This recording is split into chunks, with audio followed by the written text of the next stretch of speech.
नमस्कार future doctors. मी श्रीयश तुमचं श्री छत्रपती अकॅडमीमध्ये सहर्ष स्वागत करतो. स्टडी आयुष हा आपला फोरम आहे. By the students for the students. कोणताही विलंब न करता आपण आपल्या सेशनला स्टार्ट करूया. Welcome to the field of treatment. आज आपला टॉपिक आहे ह्युमन ॲनाटॉमी, रचना शारीर. तर सर्वात पहिलं मी लेक्चर स्टार्ट करण्या अगोदर तुम्हाला थोडंसं इन्स्पिरेशन देत असतो. डॉक्टर APJ अब्दुल कलामांनी एक लाईन दिलेली आहे आपल्याला. त्या लाईनमध्ये ते सांगतात की small aim is a crime.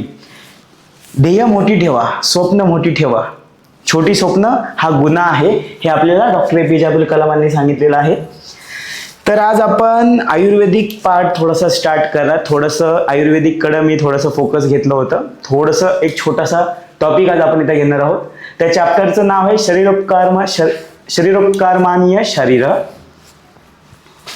तर त्याच्यामध्ये आपण सगळ्यात पहिलं शरीर याची डेफिनेशन, शरीर याची व्याख्या आज मी तुम्हाला इथे सांगण्याचा प्रयत्न करणार आहे. तर कोणताही विलंब न करता आपण आजच्या या सेशनला स्टार्ट करूया. सगळेजण रेडी आहे? ओके. तर शरीर याची व्याख्या काय आहे? शरीर डेफिनेशन म्हणजे काय? सर्वांना उत्सुकता असते शरीर म्हणजे काय, what is the body.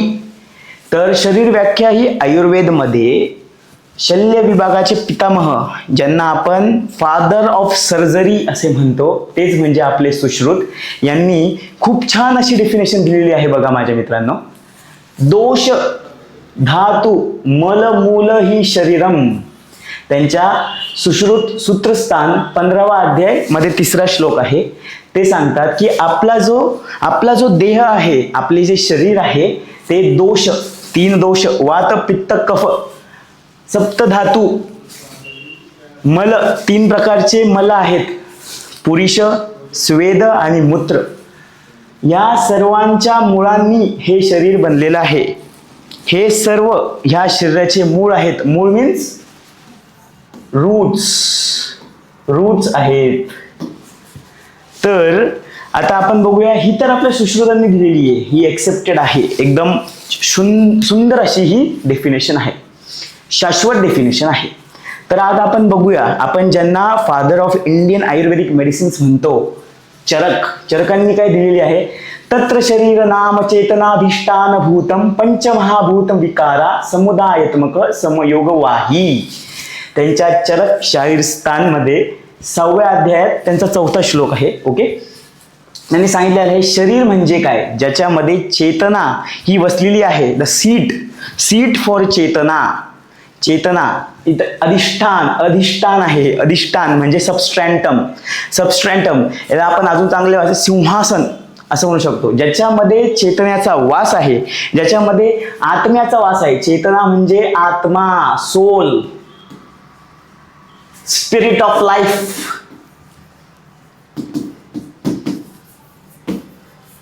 Okay. ते ज्याच्यावर विराजमान आहे असं, आणि त्याच्यामध्ये पंचमहाभूत विविध प्रकार, विकार म्हणजे विविध प्रकारांमध्ये ते समूह येत आहेत. म्हणजे त्या सगळ्यांचा एक कलेक्शन आहे. त्या गोष्टीला शरीर असे म्हणले आहे. आणि या सगळ्या गोष्टी का महत्वाच्या आहेत? समयोग वाहीसाठी, म्हणजे इक्विलिब्रियम, बॉडी इक्विलिब्रियम स्टेटमध्ये राहण्यासाठी ही सर्व गोष्टी खूप महत्वाच्या आहेत. होमिओस्टॅसिस शरीराची मेंटेन करण्यासाठी ही गोष्ट खूप महत्वाची आहे. यानंतर आपण पाहू, चक्रपाणी दत्त हे एक मोठे टीकाकार होते. त्यांनी शरीराची एक सुंदर अशी त्यांनी पण हे दिलेली आहे व्याख्या. शिर्यते तत् शरीरम प्रत्यक्षण शिर्यमान इति शरीरम शिर्यते प्रत्यक्षण पचीयते इति शरीरम. ज्या गोष्टीची प्रत्यक्षण म्हणजे ज्या गोष्टी झिजत जाते, ज्या गोष्टीची झीज होते, कालांतराने जी गोष्ट झिजते त्यालाच आपण शरीर असे म्हणतो. ठीक आहे. तर शिर्यते प्रत्यक्षणम उपचीयते इति शरीरम. शिर्यते ती डिकम्पोज तर होतीये, पण डिकम्पोज म्हणजे ती झिजत जातीये. का जातीये? एनर्जी गेनसाठी. कॅटाबॉलिझम का होतंय बॉडीमध्ये? एनर्जी गेन होण्यासाठी, एनर्जी मिळण्यासाठी. आणि तेच एनर्जी दुसऱ्या प्रकाराने आपण यूज करून त्याचा उपचय होतो. उपचय म्हणजे ॲनाबॉलिझम होतो.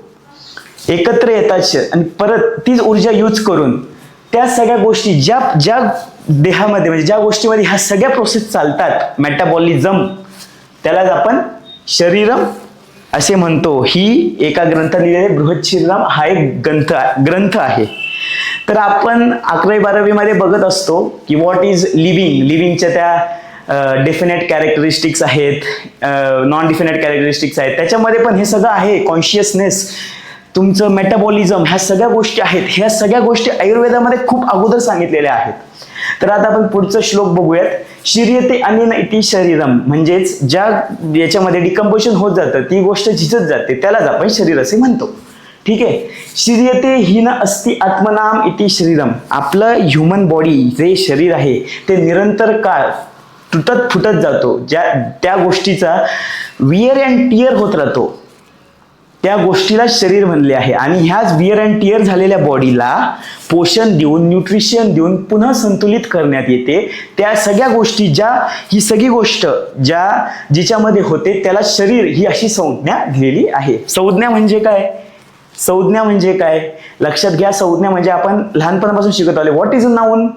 The name given to a person, place, animal, thing और object is called as noun. संज्ञा, मराठीमध्ये त्याला संज्ञा म्हणतात. आता आपण पुढची डेफिनेशन घेऊया. खा आदय चेतना षष्टा धातव पुरुष स्मृत. खा याचा अर्थ इथं खा म्हणजे यांना आकाश म्हणायचं आहे, आकाश महाभूत. आणि आदय म्हणजे याच्यानंतरचे सगळे पुढचे 4, आकाश प्लस 4 म्हणजे 5. आणि चेतनाचा अर्थ म्हणजे मन, सोल, स्पिरिट ऑफ लाईफ. हे सगळं किती झाले? हे 5, हे 1, हे झाले 6 म्हणजे षष्टा. आणि धातव म्हणजे जोपर्यंत हे शरीरात आहे, जोपर्यंत हे शरीरात आहे तोपर्यंत शरीर ही संज्ञा दिली जाते, तोपर्यंत जिवंत आहे असं आपण म्हणू शकतो. पुरुष याचा अर्थ इथं ह्युमन बॉडी घेतलेला आहे, शरीर घेतलेलं आहे. ही लिंग नाही, पुरुष म्हणजे ह्युमन बॉडी. स्मृत म्हणजे असे म्हटले जाते. आणि 7व्या श्लोकात असं लिहिलं आहे, चेतना धातुरूपेक स्मृत पुरुष संज्ञक. म्हणजे जर त्या गोष्टीमध्ये आत्मा असेल, एक जरी ते तत्व म्हणजे आत्मा जर असेल, त्या गोष्टीमध्ये जर सोल असेल, स्पिरिट असेल, तर त्या गोष्टीला पण शरीर ही संज्ञा दिलेली आहे. आता आपण पुढचा श्लोक बघूयात. पंचमहाभूत शरीरी समवाय पुरुषः. आता म्हणजे काय? पंचमहाभूत जे आहेत, 5 महाभूत, आकाश, वायू, अग्नी, त्याच्यानंतर पृथ्वी आणि जल, हे जे 5 पंचमहाभूत आहेत ते. आणि शरीरी याचा अर्थ शरीर न घेता इथं शरीरी म्हणजे आत्मा, सोल घ्यायचा आहे. शरीरी हा आत्म्यासाठी पर्यायवाची शब्द असा म्हटला जातो. तर समवाय संबंध म्हणजे काय? Cannot separate each other. आम्हाला दोघांना कोणीही सेपरेट करू शकत नाही. न सेपरेट होणाऱ्या गोष्टीला समवाय संबंध असे म्हणतात. आणि त्यालाच पुरुष म्हणजे शरीर असे संबोधले आहे. तर आता या शरीराची उत्पत्ती कशी झाली तर शरीराची उत्पत्ती कशी झाली? सगळ्यांना प्रश्न पडला पाहिजे. आपण शास्त्र शिकतोय, प्रश्न हा हमखास पडला पाहिजे. तर शरीर की उत्पत्ती. आता प्रारंभिक काळात शरीराची उत्पत्ती कशी सांगितलेली आहे? आपल्या चरकांनी सांगितले, आचार्य चरक यांनी सांगितलेली आहे. शुक्र शोणित जीव संयोगे तू खलु कुक्षिगते गर्भसंज्ञा भवती. शुक्र मीन्स स्पर्म, दी मेल गॅमेट. शोणित मीन्स तुमचं ओवम, फिमेल गॅमेट. ओके. जीव, तर त्यांना जीव म्हणजे आत्मा म्हणायचा आहे. ओके. संयोगे, ह्या सगळ्यांचा संयोग होतो. आणि त्यानंतर ह्या कुक्षी म्हणजे युटरस, आपण म्हणतो ना, धन्य झाली जिजाऊंची कूस, शोभांनी त्यांच्या पोटी जन्म घेतला. ती कूस म्हणजे कुक्षी, म्हणजे तुम्हाला इथे युटरस म्हणायचंय. आणि त्या युटरसला हे सगळं ज्यावेळी मिक्स होतं आणि त्याच्या युटरसमध्ये जाऊन एम्बेडेड होतं, त्यावेळी त्या युटरसला गर्भ ही संज्ञा लाभते, भवती संज्ञा लाभते. तर जर आपण पुढे पाहिलं तर शल्यतंत्र विभागाचे पितामह म्हणजेच आपले सुश्रुत, तर त्यांनी शरीराची उत्पत्ती याबद्दल काय सांगितले आहे लक्षात घ्या. हा खूप इम्पॉर्टंट श्लोक आहे तुमच्या युनिव्हर्सिटी आणि तुमच्या नेक्स्ट एक्झामचं साठी पण. आता नेक्स्ट एक्झाम आलेली आहे. नेक्स्ट एक्झाम म्हणजे जशी नीट ही एंट्रन्स होती, नेक्स्ट ही एक्झिट राहणार आहे. एक्झिट एक्झाम क्लिअर केल्याशिवाय तुम्हाला लायसन्स हे भेटणार नाही आहे. ठीक आहे, तर श्लोक पाहूयात. शुक्र शोणित गर्भाश्यस्त आत्मा प्रकृती विकार समुचित गर्भ इतचोयते तम चेतना अवस्थित वायु विभर्जती तेजन पचती आप क्लदयंती पृथ्वी सहनती आकाश विवर्धती एम विवर्धती सह यदा हस्तपाद जिह्वा घ्राण कर्ण नितांबती भीरंग रूपेस्तदा शरीर इति संज्ञा लभते. सुश्रुत शारीरस्थान 5वा अध्याय 3रा श्लोक आहे. हे चरक शारीरस्थान 4था अध्याय 5वा श्लोक आहे. तर ह्यामध्ये असं सांगितलेलं आहे, ज्यावेळी शुक्र प्लस शोणित हे आपण मॉडर्ननुसार बघतो, स्पर्म आणि ओमचं फ्युजन झाल्यानंतरच झायगोट तयार होतो. आयुर्वेदामध्ये हे तर सांगितलंच आहे, पण त्याच्यामध्ये ज्यावेळी आत्मा, प्रकृती आणि विकार, प्रकृती याचा अर्थ इथं आपण जे अष्टांगहृदयमध्ये शिकतो, वात प्रकृती, पित्त प्रकृती, कफ प्रकृती किंवा सम प्रकृती, द्विदोष प्रकृती असं घ्यायचा नाहीये. प्रकृती म्हणजे या 3 प्रकारच्या प्रकृती आहेत. प्रकृती स्तु स्वभावः अशी उत्कृष्ट डेफिनेशन दिलेली आहे प्रकृतीची. म्हणजे याचा अर्थ असा आहे की प्रकृती ह्या 3 प्रकारच्या आहेत. अव्यक्त म्हणजे अविनाशी, ही गोष्ट दिसत नाही, अविनाशी ही प्रकृती दिसत नाही. महान, महान म्हणजे इंटेलिजन्स, हुशार, आणि त्या हुशार नंतर येतो अहंकार. हे सगळे चेतनाची इव्होल्युशन आहेत, उत्क्रांती आहे चेतनाची. चेतनाची ही उत्क्रांती आहे. हे आपल्याला पुढे शिकायचं आहे. तर हे बनल्यानंतर हे बनतं, हे बनल्यानंतर हे बनतं. हे प्रोसेस आहे, ही इव्होल्युशन थिअरी आहे चेतनेची. ठीक आहे, तर प्रकृती 3 प्रकारच्या आहेत, राईट. आणि त्याच प्रकृतीमध्ये ज्यावेळी सेन्स ऑर्गन्स येतात, तुमचे ज्ञानेंद्रिय येतात, ते 5 म्हणजे अशा 8 प्रकारच्या प्रकृती असं संबोधलेलं आहे. विकार, विकार हे 16 आहेत, षोडश विकार आहेत. त्या षोडश विकारामध्ये 11 इंद्रिय म्हणजे 11 इंद्रिय आहेत. त्यातले 5 कर्मेंद्रिय, 5 ज्ञानेंद्रिय, 1 मन प्लस तुमचे पंचमहाभूत, असे पंचमहाभूत पण याच्यामध्ये येतात. असे 16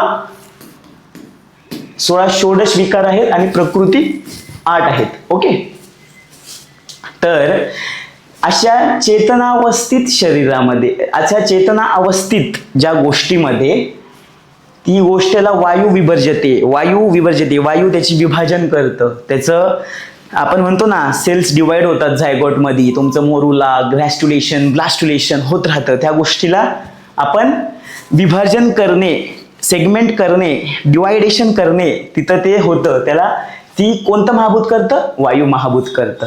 तेज एन पचती, मेटाबॉलिझमचं जे काम आहे ते कोणाकडे दिलेलं आहे? तेज महाभूत, अग्नि महाभूताकडे दिलेलं आहे. आप म्हणजे हा जल पंचमहाभूताला समानार्थी पर्यायवाची शब्द आहे. क्लदयंती म्हणजे द्रवीभवन करणे, लिक्विफाय करणे. जल हे त्या गोष्टीला लिक्विफाय करते. आता ही कॉमन सेन्सची गोष्ट आहे. पृथ्वी त्या गोष्टीला काय करतं? पृथ्वी सहनती, पृथ्वी त्याला डेन्स बनवती, घट्ट बनवती. ओके, घट्ट बनवती, डेन्स बनवती त्या गोष्टीला, म्हणजे स्टँड करण्यासाठी एक चांगलं स्ट्रक्चर देते. आकाश विवर्धयती, आकाश काय करतं? आकाश त्या गोष्टीमध्ये जागा निर्माण करतं, स्पेस निर्माण करतं, रिक्त स्थानांची उत्पत्ती करतं, ते आकाश महाभूत होय. ठीक आहे, आणि मग ह्या सगळ्या प्रोसेस नंतर एकदा का हस्त म्हणजे हात, पाद म्हणजे पाय, जिव्हा म्हणजे जीभ, घ्राण म्हणजे नासिका, कर्ण, आणि नितंब म्हणजे काय? बटॉक्स, आपण ज्याच्यावर बसतो ते बटॉक्स. रंग रूपे सदा, जे त्यावेळी रंगरूपात येतात, आणि मग त्या गोष्टीला शरीर ही संज्ञा लाभते. बघा किती सुंदर वर्णन केलेलं आहे सुश्रुतांनी त्यांच्या सूत्र शारीर स्थानांमध्ये. ठीक आहे, आता आपण यामध्ये शरीराचे पर्यायवाची शब्द पाहूया. ठीक आहे, शरीराचे पर्यायवाची शब्द, शरीराचे 2 पर्यायवाची शब्द आहेत, काय आणि देह. चियते अनेन इति कायः, चियते ज्या गोष्टीचं पोषण होत आहे त्या गोष्टीला काय ही संज्ञा दिलेली आहे. आता पोषण होत आहे म्हणजे काय? न्यूट्रिएंट्स देऊन पोषण होत आहे. ज्यावेळी पोषण हा संदर्भ येतो त्यावेळी शरीराला आपण काय संबोधू शकतो? सेकंड म्हणजे देह. धार्यते अनेन इति देह, याचा अर्थ काय माझ्या मित्रांनो, जी गोष्ट धारण होते त्या गोष्टीला देह असं म्हणलं आहे. देहाचा शब्दशः अर्थ वृद्धी किंवा विकास असा होतो. शरीराची दरवेळी वृद्धी होत राहते, ज्या गोष्टीची वृद्धी होते त्याला देह ही संज्ञा दिलेली आहे. ठीक आहे. आता एक शेवटचा श्लोक आहे, तो मला असं वाटतं की चांगला आहे, त्यामुळे मी तुमच्यासमोर आणला आहे. सहयश कर्म पुरुष चिकित्साधिकृत. ज्या पुरुषाची म्हणजे ज्या शरीराची आपण चिकित्सा करू शकतो, जो चिकित्सा करण्याच्या योग्यतेचा देह आहे, त्यालाच आपण शरीर असे म्हणतो. तर शरीराची डेफिनेशन आज मी तुम्हाला सांगितली.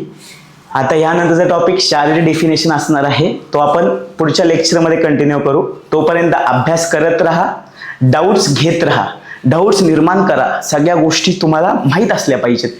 हे का झालं, तर तोपर्यंत अभ्यास करा. धन्यवाद. भेटूया पुढच्या लेक्चरमध्ये.